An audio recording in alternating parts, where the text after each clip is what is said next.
ಮೈಸೂರಿನ ಟಿ ನರಸೀಪುರ ಪುರಸಭೆ ಮಾಜಿ ಅಧ್ಯಕ್ಷನ ವಿರುದ್ಧ ಆರೋಪ ಕೇಳಿಬರ್ತಾ ಇದೆ. ಕಾಂಗ್ರೆಸ್ಸಿಗ ಮದನ್ ರಾಜ್ನಿಂದ ಕಳ್ಳಾಟದ ಆರೋಪ. ಹೇಗೆ ಅಂದ್ರೆ ಪ್ರೀತಿಸಿದ ಹುಡುಗಿಯನ್ನ ಬಿಟ್ಟು ಮತ್ತೊಬ್ಬ ಆಕೆಯ ಜೊತೆ ನಿಶ್ಚಿತಾರ್ಥವನ್ನ ಮಾಡಿಕೊಂಡಿದ್ದಾನೆ ಅನ್ನುವಂಥ ಆರೋಪ. ಇಬ್ರು ವಿಷ ಕುಡಿಯೋಣ ಅಂತ ಹೇಳಿ ಮದನ್ ನಂಬಿಸಿದ್ನಂತೆ. ಸದ್ಯ ಆತನ ವಿರುದ್ಧ ಲವ್ ಸೆಕ್ಸ್ ದೋಖಾದ ಆರೋಪ ಕೇಳಿಬಂದಿದೆ. ಪ್ರೀತಿಯ ನಾಟಕವಾಡಿ ಯುವತಿಯ ಜೊತೆಗೆ ದೈಹಿಕ ಸಂಪರ್ಕವನ್ನ ಬೆಳೆಸಿ ಈಗ ದೋಖಾ ಮಾಡಿ ಪ್ರೀತಿಸಿದ ಯುವತಿಗೆ ಮಾತ್ರ ವಿಷ ಕುಡಿಸಿದ್ದಾನೆ ಮದನ್. ಆಕೆಗೆ ಇಬ್ರು ಕೂಡ ವಿಷ ಕುಡಿಯೋಣ ಅಂತ ಹೇಳಿ ಆಕೆಗೆ ಮಾತ್ರ ವಿಷ ಕುಡಿಸಿದ್ದಾನೆ ಮದನ್. ಸದ್ಯ ನೊಂದ ಯುವತಿ ಟಿ ನರಸೀಪುರ ಠಾಣೆಯಲ್ಲಿ ದೂರನ್ನ ದಾಖಲು ಮಾಡಿದ್ದಾಳೆ. ಆರೋಪಿ ಮದನ್ ಪತ್ತೆಗೆ ಪೊಲೀಸರು ಸದ್ಯ ಬಲೆ ಬೀಸಿದ್ದಾರೆ.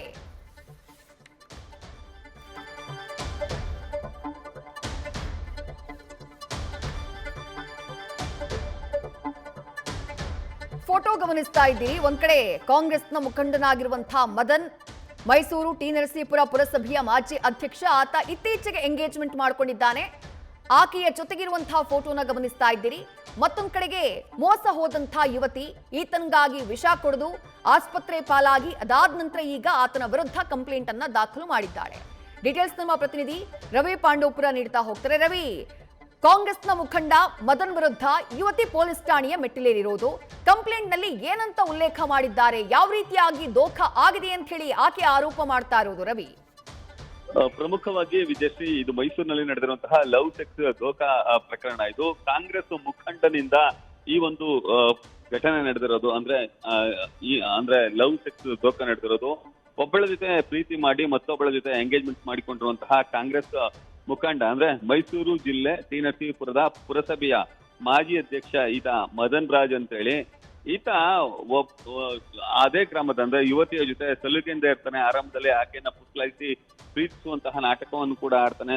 ನಂತರ ದಿನಗಳಲ್ಲಿ ಆಕೆಯನ್ನ ಬಿಟ್ಟು ಮತ್ತೊಬ್ಬಳ ಜೊತೆ ವಿವಾಹ ಆಗ್ಲಿಕ್ಕೆ ಅಥವಾ ಎಂಗೇಜ್ಮೆಂಟ್ ಅನ್ನ ಮಾಡ್ಕೊಳ್ಳುವಂತ ಕೆಲಸ ಕೂಡ ಮುಂದಾಗ್ತಾನೆ. ಈ ವಿಚಾರ ತಿಳಿದಂತಹ ಯುವತಿ ಈತನನ್ನ ಮದುವೆ ಆಗುವಂತೆ ದುಂಬಾಲು ಬೀಳ್ತಾಳೆ. ದುಂಬಾಲು ಬಿದ್ದು ನನ್ನನ್ನ ಮದುವೆ ಆಗು ಅಂತ ಹೇಳಿ ಆಕೆ ಪರಿಪರಿಯಾಗಿ ಕೇಳಿಕೊಳ್ಳುವಂತ ಕೆಲಸಕ್ಕೆ ಮುಂದಾಗ್ತಾರೆ. ಈ ಸಂದರ್ಭದಲ್ಲಿ ಆತ ಒಂದು ನಾಟಕವನ್ನ ಆಡ್ತಾನೆ.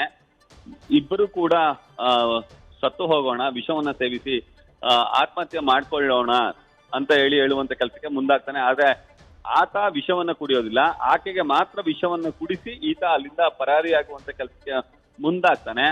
ಆಕೆ ಸಾವು ಬದುಕಿನ ನಡುವೆ ಹೋರಾಟವನ್ನು ನಡೆಸಿ ಆಸ್ಪತ್ರೆಯಲ್ಲಿ ಚಿಕಿತ್ಸೆಯನ್ನು ಪಡೆದು ಈಗ ಗುಣಮುಖರಾಗಿ ಒಳಗೆ ಬಂದಿದ್ದಾರೆ.